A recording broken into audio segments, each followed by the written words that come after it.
Hello दोस्तों, मैं विक्की खोजी प्रोडक्शन पर आपका एक बार फिर से स्वागत करता हूं। दोस्तों, आप सभी को मदर्स डे की बहुत बहुत शुभकामनाएं और आपकी माँ को भी मदर्स डे की बहुत बहुत शुभकामनाएं।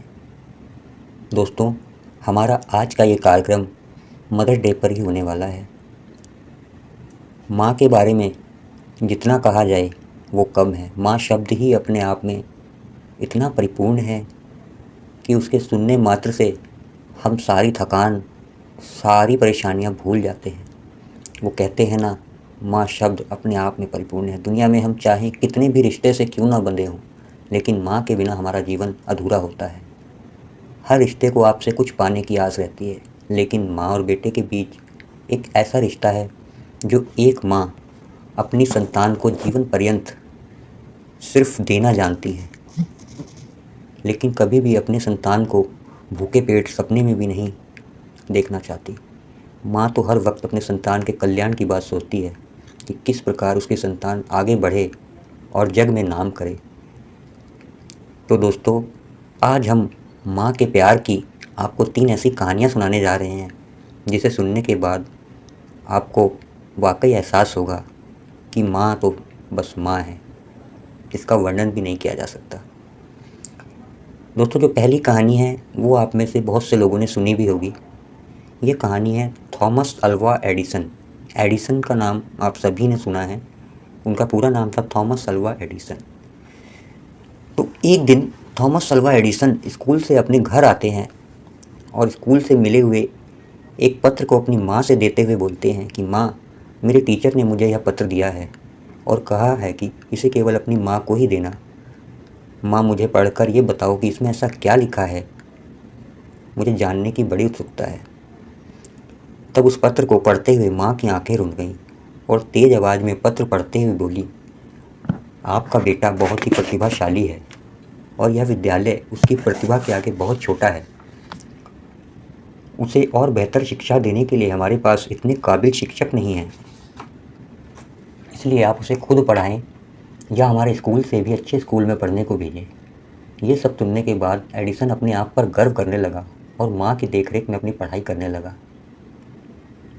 लेकिन एडिसन की माँ की मृत्यु के कई सालों बाद एडिसन तो एक महान वैज्ञानिक बन गया और एक दिन वह अपने कमरों की सफाई कर रहा था तो उसे अलमारी में रखा हुआ वह पत्र मिल गया जो कि सालों पहले उसके शिक्षक ने उसकी माँ को देने के लिए बोला था। जब उन्होंने उस पत्र को खोला और पढ़ा तो उसमें लिखा था कि आपका बेटा मानसिक रूप से बीमार है, जिससे उसकी आगे की पढ़ाई इस स्कूल में नहीं हो सकती है, इसलिए उसे अब स्कूल से निकाला जा रहा है। इसे पढ़ते ही एडिसन एकदम भावुक हो गए और फिर अपनी डायरी में लिखा कि थॉमस एडिसन तो एक मानसिक रूप से बीमार बच्चा था, लेकिन उसकी माँ ने अपने बेटे को सदी का सबसे प्रतिभाशाली व्यक्ति बना दिया। जीवन में हम क्या हैं, कैसे हैं, यह महत्वपूर्ण नहीं है, लेकिन अगर अपने ऊपर माँ की ममता और प्यार हो तो मानसिक रूप से बीमार बच्चे की भविष्य को भी और नियति को भी बदला जा सकता है और बच्चा माँ के आंचल से दुनिया का सबसे महान व्यक्ति भी बन सकता है, जिस तरह से थॉमस एडिसन बन गए। तो दोस्तों, ये थी हमारी पहली कहानी।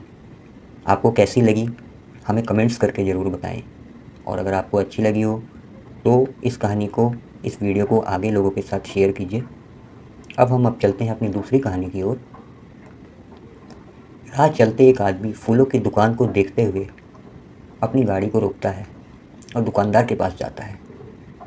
वह दुकानदार से अपनी माँ के लिए फूल भेजने के लिए कोरियर भेजने का निवेदन करता है। इतने में एक छोटी बच्ची वहाँ आती है और उस आदमी से कहती है, अंकल, मैं अपनी माँ के लिए लाल गुलाब खरीदना चाहती हूँ, लेकिन मेरे पास 2 रुपये कम पड़ रहे हैं, इसलिए अगर आप मेरी 2 रुपये की मदद कर दें तो मैं इन फूलों को अपनी माँ के लिए खरीद सकती हूँ। यह सुनकर वह व्यक्ति मुस्कुराया और बोला, ठीक है, तुम खरीद लो, 2 रुपये मैं दे देता हूँ। फिर जैसे ही वे व्यक्ति फूलों का ऑर्डर देने के पश्चात वहाँ से जाने लगता है तो लड़की कहती है, अंकल, अगर आप आगे जा रहे हैं तो मुझे भी आप अपनी गाड़ी में बैठा लीजिए और थोड़ा आगे तक मुझे छोड़ दीजिए। तो उस व्यक्ति ने लड़की को अपनी गाड़ी में बैठा लिया और कुछ दूर जाने के बाद वह लड़की एक कब्रिस्तान के पास गाड़ी रोकने के लिए कहती है और बोलती है, मेरी माँ यहीं रहती है। इसके बाद वह लड़की कब्रिस्तान में जाने लगी। तो उत्सुकतावश वह व्यक्ति भी उस लड़की के पीछे पीछे चल दिया। तो देखा कि कब्र पर वह लड़की फूलों को सजा रही है और फिर वह कब्र से लिपट गई, जिसे देखकर उस व्यक्ति की आंखें खुल गईं। वह अब समझ चुका था कि अपनों के खोने का क्या गम होता है, और वह व्यक्ति तुरंत वहाँ से वापस फूलों की दुकान पर गया और अपना कुरियर का ऑर्डर कैंसिल करके खुद फूलों का गुलदस्ता लिया और अपनी हाथों से अपनी माँ को देने के लिए निकल गया। तो दोस्तों, ये थी हमारी आज की दूसरी कहानी, जो शायद आपको पसंद भी आई होगी और समझ भी आई होगी कि माँ के लिए अगर हमारे पास समय नहीं है तो फिर हमारी ज़िंदगी में बाकी सब काम बेकार हैं।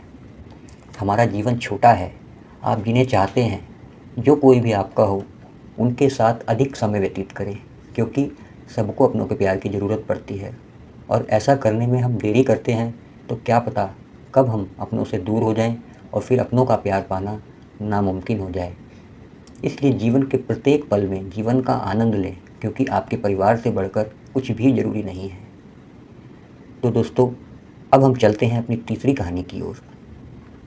एक व्यक्ति जो कि अपने जीवन में काफ़ी सफल हो चुका था, एक दिन अपनी माँ के पास गया और बोला, माँ, आज जो कुछ भी मेरे पास है, मैं जिस सफलता की बुलंदियों को पा चुका हूँ, वो सब आपके प्यार, आशीर्वाद और ममता की ही देन है।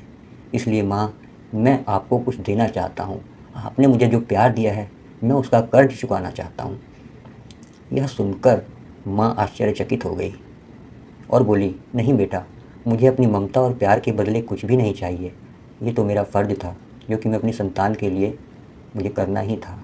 लेकिन वह व्यक्ति बार बार जिद करने लगा, नहीं माँ, मैं आपके प्यार और ममता के बदले कुछ देना चाहता हूँ। माँ, आप मांगो तो सही।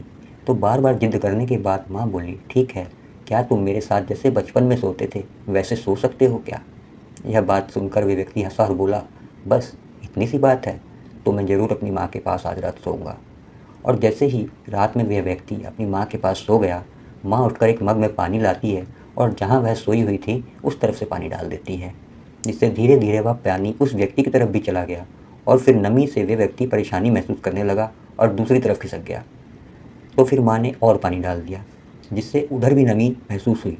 तो वह तुरंत उठ गया और अपनी माँ के हाथ में मग देखकर गुस्से से बोला, माँ, आप क्या कर रही हो? आप पागल हो गई हो? मुझे सोने क्यों नहीं देती? आप मुझे गीले बिस्तर पर भला कैसे सुला सकती हो? तो वह माँ बोली, बेटा, जब तुम बचपन में मेरे साथ सोते थे तो ऐसे ही तुम भी बिस्तर गीला कर देते थे और मैं दूसरी तरफ तुम्हें करके खुद गीली जगह पर सो जाती थी। तुम तो मेरे प्यार और ममता का कर्ज चुकाना चाहते हो, जो मैंने तुम्हारे लिए किया था। क्या तुम मेरे लिए थोड़ा सा भी, केवल एक रात के लिए गीले में नहीं सो सकते? यदि तुम ऐसा कर सकते तो मैं समझ जाऊंगी कि तुमने मेरे ममता का कर्ज चुका दिया है। माँ की बातें सुनकर अब उस व्यक्ति की आंखें खुल गईं। उसे अब समझ आ चुका था कि जो माँ अपने न जाने कितनी रातों को मेरी खुशी के लिए ऐसे ही गुजार दिए, भला उस माँ का कर्ज मैं कैसे चुका सकता हूँ। वह अब अपने किए पर शर्मिंदा था। तो दोस्तों, इस बात से हमें क्या सीखने को मिलता है? इस बात से हमें सीखने को मिलता है, इस दुनिया में चाहे कितने भी कर्ज और ऋण हो चुकाए जा सकते हैं, लेकिन माँ के प्यार और ममता के मोल को कभी भी नहीं चुकाया जा सकता। यहाँ तक एक माँ अपने पुत्र को इस संसार में पाने के लिए सारे दुखों को भूल जाती है, लेकिन एक संतान जो कि माँ के कलेजे का टुकड़ा ही होता है, जिसे चाहकर भी माँ अपने संतान को कभी भी अपने से अलग होते हुए नहीं देखना चाहती है। माँ चाहे कितने भी दुख में ना हो, क्यों ना हो, लेकिन एक माँ ही अपने संतान के हित की बात हर घड़ी सोचती रहती है। इसलिए हमें भूलकर भी माँ की ममता और प्यार का मोल नहीं लगाना चाहिए। अगर कुछ देना ही है तो हमें अपनी माँ के प्रति हमेशा प्रेम बनाए रखना चाहिए, क्योंकि इस दुनिया में हमारी माँ जैसी कोई दूसरी चीज़ नहीं है। तो दोस्तों, इस तरह से हमारी तीनों कहानियाँ समाप्त हुईं। ये कहानियाँ आपको कैसी लगी, आपको इनसे क्या सीखने को मिला, हमें कमेंट्स करके ज़रूर बताएं। अगर आपको हमारी ये कोशिश पसंद आती है तो इस वीडियो को ज़्यादा से ज़्यादा लोगों के साथ शेयर करें, अपने बच्चों के साथ शेयर करें, ताकि वे भी अपनी माँ की ममता का मोल समझ सकें। और हमारे चैनल को अगर अभी तक आपने सब्सक्राइब नहीं किया है तो खोजी प्रोडक्शन को सब्सक्राइब कर लें और साथ में बेल आइकन को भी प्रेस कर दें, ताकि हमारे आने वाले नए वीडियो की नोटिफिकेशन भी आपको मिल सके। हम ऐसी ही अच्छी अच्छी वीडियोस लेकर आपके सामने आते रहेंगे। तब तक के लिए धन्यवाद। Goodbye. Thank you.